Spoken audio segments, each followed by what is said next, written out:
এখন আমার সঙ্গে 23-24 বছরের তৃণমূলের সঙ্গে যাবতীয় যে আমার সম্পর্ক, সেই সম্পর্ক ছিন্ন হলো। 1 তারিখেই দলের সব পদ ছেড়েছি, নেত্রীকেও জানিয়ে দিয়েছি। কোনো দলে যোগ দেব কিনা তা এখনো জানি না। 1 তারিখেই সব দলের পদ ছেড়ে দিয়েছেন জানিয়েছেন দলনেত্রী মমতা বন্দ্যোপাধ্যায় এবং দলের রাজ্য সভাপতি সুব্রত বক্সিকেও। বিধানসভায় পদত্যাগপত্র জমা দিয়ে বেরিয়ে এমনটাই জানালেন বরাহনগরের প্রাক্তন বিধায়ক তাপস রায়। সোমবার তিনি বিধানসভা স্পিকার বিমান বন্দ্যোপাধ্যায়ের ঘরে গিয়ে ইস্তফাপত্র জমা দেন। স্পিকার জানিয়েছেন মঙ্গলবার তাপসের বিষয়ে সিদ্ধান্ত জানাবেন। বিধানসভা থেকে বেরিয়ে সাংবাদিকদের মুখোমুখি হয়ে তাপস বলেন, আমি বিধায়ক পদ থেকে ইস্তফা দিয়েছি। স্পিকারের সামনেই সই করে ইস্তফা দেওয়ার নিয়ম, সেইভাবেই করেছি। 1 তারিখে আমি দলের সব পদ ছেড়ে দিয়েছি। দলনেত্রী এবং সুব্রত বক্সিকে সে কথা জানিয়েওছি। দলের অন্যান্য পদ থেকে ইস্তফা দিয়েছেন বলে জানান তাপস। তার কথায় দলের সমস্ত সরকারি পদ থেকে আমি 1 তারিখ ছেড়ে দিয়েছি। উপমুখ্য সচেতক, সাগর দত্ত হাসপাতাল এবং কলেজের সভাপতি পদও ছেড়ে দিয়েছি। উল্লেখ্য, সোমবার বাড়ি থেকে বিধানসভায় তাপস নিজের ব্যক্তিগত গাড়ি করে গিয়েছেন। উপমুখ্য সচেতকের গাড়িও ব্যবহার করেননি তিনি।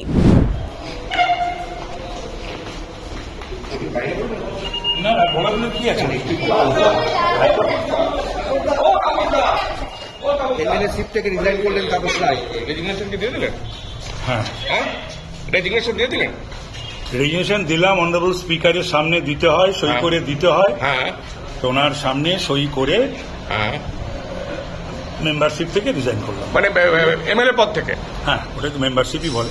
আর অন্যান্য পদগুলোর রেজিগনেশন তো দিতে হয় না, এমএলএ পদ দিলেই তো অটোমেটিক্যালি। আমি 1 তারিখে দলীয় যত সাংগঠনিক আমার পদ ছিল সবগুলো থেকে আমি রিজাইন করেছি। কাকে দিয়েছেন? মাননীয় সুপ্রিমো শ্রীমতী মমতা ব্যানার্জি, অভিষেক ব্যানার্জি, সুব্রত বক্সি এবং সরকারি যে সমস্ত পদগুলো আমার ছিল, যেমন ডেপুটি চিফ গভর্নমেন্ট হুইপ, যেমন ছিল বিভিন্ন কলেজের গভর্নিং বডির প্রেসিডেন্ট, সাগর দত্ত মেডিকেল কলেজের আরকেএসসি চেয়ারম্যান, এগুলো সব আমি 1 তারিখেই আমি সমস্ত রেজিগনেশন পাঠিয়ে দিয়েছি।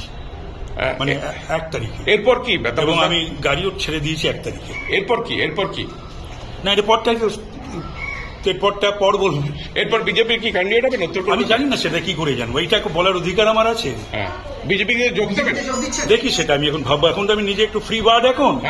এখন আমার সঙ্গে 23-24 বছরের তৃণমূলের সঙ্গে যাবতীয় যে আমার সম্পর্ক, সেই সম্পর্ক ছিন্ন হলো।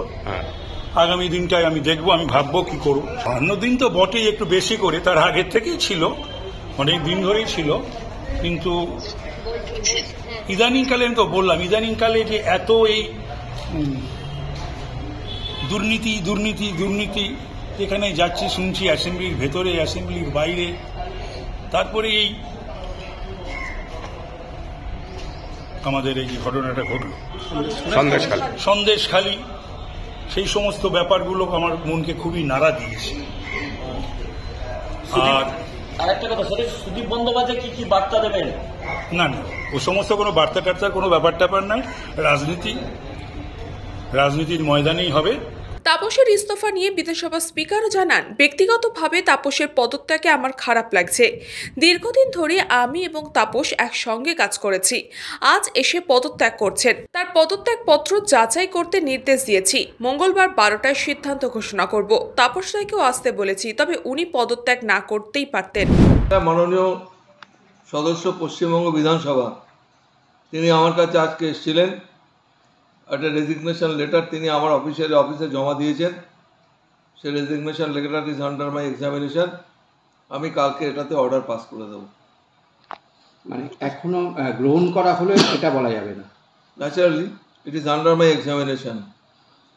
I have to look into the contents of the resignation letter that has been submitted by him on the light of the provisions laid down under West Bengal Rules and Procedure Conduct of Business in West Bengal Legislative Assembly, and then we'll pass my order by tomorrow at 12 noon. And I have directed my office to send a notice to Taposh Rai to appear at 12 noon by tomorrow. আমি কি বলবো, আমার খুব খারাপ লাগছে। তাপস রায় পদত্যাগ করছেন, ওনার ব্যক্তিগত ব্যাপার, এই ব্যাপারে আমার মন্তব্য করার কিছু নয়। দীর্ঘদিন আমরা একসঙ্গে কাজকর্ম করেছি, এইটুকুই আমি বলব। দেখুন একটা কথা, যার এখানে অনেক মন্ত্রিসভার সদস্য রয়েছেন, আমাদের দায়িত্বপূর্ণ প্রাপ্ত অনেক ব্যক্তিত্ব রয়েছেন, আমাদের চিফ হুইপ রয়েছে এবং আরও অনেকে রয়েছেন, যে যার দায়িত্ব পালন করবেন। কিন্তু অ্যাডিশনাল করে তো কিছু বলার নেই। স্পিকারকে স্পিকারের দায়িত্ব পালন করতে হবে, চিফ হুইপকে তার দায়িত্ব পালন করতে হবে, পরিষদীয় মন্ত্রীকে তার দায়িত্ব পালন করতে হবে, যাকে যা দায়িত্ব দেওয়া রয়েছে তাকে সেই দায়িত্ব পালন করতে হবে। অ্যাডিশনাল কিছু এর বেশি নেই। Bureau report, news Pongo time. Fast moving world में वही आगे है जिसके पास है स्पीड, जैसे मेघबाला ब्रॉडबैंड। सही स्पीड सही पहचान।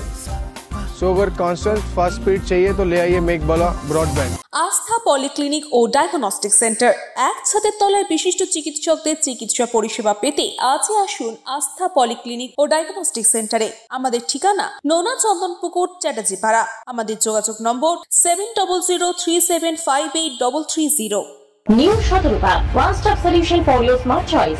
এখানে সকল প্রকার ব্র্যান্ডেড কোম্পানির TV, fridge, mobile, computer, laptop, sound system এবং মোবাইল ও কম্পিউটার অ্যাক্সেসরিজ সঠিক মূল্যে বিক্রয় করা হয়। প্রতিটি কেনাকাটায় আকর্ষণীয় ছাড় এবং নিশ্চিত উপহার। ঠিকানা ইন্দ্রনগর, সোদপুর, কলকাতা 110 এবং Muragachha, Sodepur, Kolkata 111। Animesh Suzuki, BT road, Agarpara. Motorcycle মানে সুজুকি। মোটরসাইকেল সেল এবং সার্ভিস করানো হয় অত্যাধুনিক যন্ত্রের মাধ্যমে। এখানে অত্যাধুনিক মডেলের বিভিন্ন গাড়ি পাওয়া যায়। পাবেন Suzuki Hayabusa, Suzuki Gixxer, Suzuki Bergman, Suzuki access 125 এবং সাথে সার্ভিস সেন্টারের সমস্ত সুবিধা। আমাদের শাখা আগরপাড়া, ব্যারাকপুর ভিআইপি তে। সকলকে সাদর আমন্ত্রণ। ওম সাই ব্যাংকুয়েট অ্যান্ড গেস্ট হাউস। আপনার পরিবারের যে কোনো সামাজিক অনুষ্ঠানের জন্য আসুন ওম সাই ব্যাংকুয়েট অ্যান্ড গেস্ট হাউসে।